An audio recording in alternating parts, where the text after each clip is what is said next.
What's good, Black Star Podcast? Welcome back to the channel. It's your boy Jared.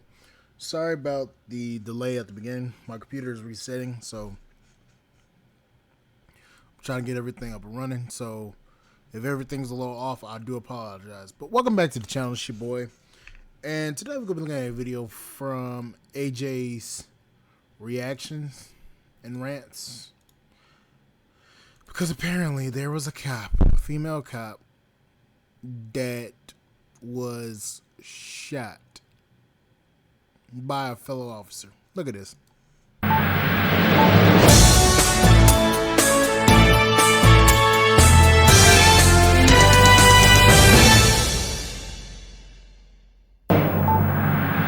Hey guys, AJ here back on the one for you. And guys, it's time to do another episode of 3NN News. That's right, guys, the 304 News Network, where we look at these 304s acting an absolute fool. Talking about whores, people! They're everywhere! Hey, what do I always say about the Ponytail Patrol, guys? They're useless! Useless. One-legged man in an ass-kicking contest, right? You guys, I don't think that chicks should be cops. I think there should be some type of, female assistant that comes and searches female suspects, right? And might need to de-escalate with women, you know? But other than that, there's no reason. And guys, here we have a story in Boston of some chick. She's a female cop. She's off duty, and she was getting served a protection order, or like a restraining order. And she said, "How dare you?" And then she pointed a gun at her fellow cops, right? And they had to say, and shoot her. So guys, we'll get into this. Before we do, like, subscribe, and drop a comment. Guys, I have a second channel called 50304s that is linked in the description, so please go and check that out. Guys, check out the playlist at the end. Join my Discord.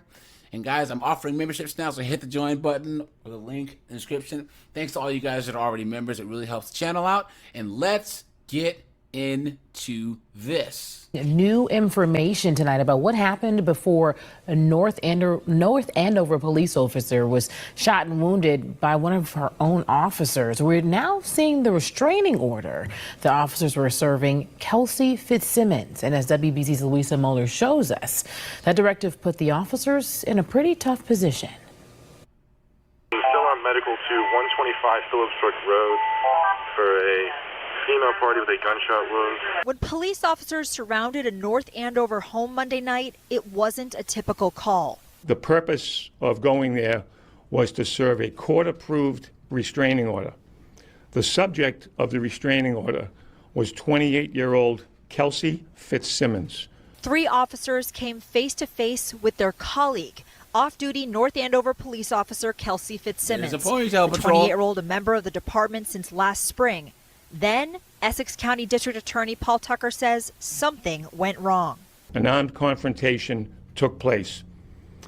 As a result of that armed confrontation, one of the responding officers discharged their weapon, which struck Ms. Fitzsimmons once. Gunshot wound to the chest. Out the back. The DA says she was med-flighted and is now in stable condition. What events led up to this incident, investigators won't say, but court documents allegedly paint a picture. In February, the documents state Fitzsimmons had a baby. Then in March, the documents claim that North Andover police and EMTs responded to her home for a female having a mental health episode. Following that look at that. So guys, she was cuckoo for Cocoa Puffs, right? And guys, they let her keep being a cop. She had a mental episode months ago. And guys, she was still a cop. Look at that. she was hospitalized for 12 hours, diagnosed with postpartum depression, and handed over her department-issued gun to police. In mid-June, she was cleared to return to work, and her license to carry a firearm was reinstated. Look at that. Yesterday, her fiancé filed a restraining order, alleging she struck him, threatened to take their baby away, and said he feared for their child's safety. She was on administrative leave, and that leave obviously is now going to be extended. Over time, these things just beat you up. And I always say, when you keep on getting constantly exposed to traumatic events, your brain is not the same. Jeff Zeisel, a mental health clinician who works with law enforcement, has seen the compound impact of trauma on police. He says after an incident like this one, a debrief and repeated access to mental health services is critical. The more people process their feelings and deal with the trauma, the healthier they become. North Andover's chief said this. We all have our own way of, getting through it, whether together or by ourselves. State police investigators are searching for any additional evidence, including camera footage of the incident. We did learn that North Andover police do not wear body cameras. In North Andover, Louisa Moeller, WBZ News. Now, guys, do you honestly think? So you telling me that this woman did all of this shit, and on top of that got fired? Well, it's on the minister of leave. But not only that, she was cleared to go back to work after having a mental health episode. Now she was back on the force, and she struck her fiance. He filed a restraining order on her, and all of a sudden, you know what? I'm gonna say it like this. The way that this shit is going, this woman needed to be in jail in the first place.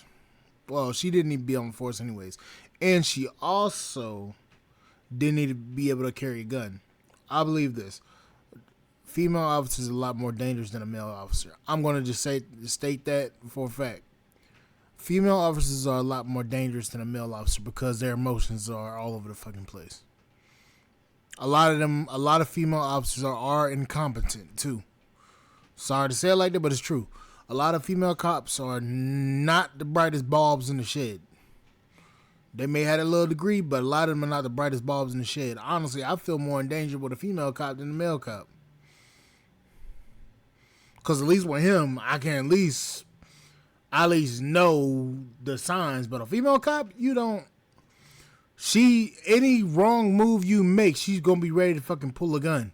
Nah, I'm good. But the fact that this is a female cop and she shot, no, she didn't shoot. But the fact that she struck her fiance over some stupid shit and threatened to take their child. And for the fiance to file a restraining order against this woman, that's an issue. So there's a lot of stuff that's not being said about this entire issue in the first place. There's a lot of stuff that's not being said. And honestly, I'm going to say this. She needs to be seriously checked in. Because for that to happen, what was going on up top? Because none of that shit makes sense. But anyways, guys, like, share, subscribe to the channel, support the podcast, Spotify. I will see you guys on the flip side. Thank you guys for watching. Bye, guys.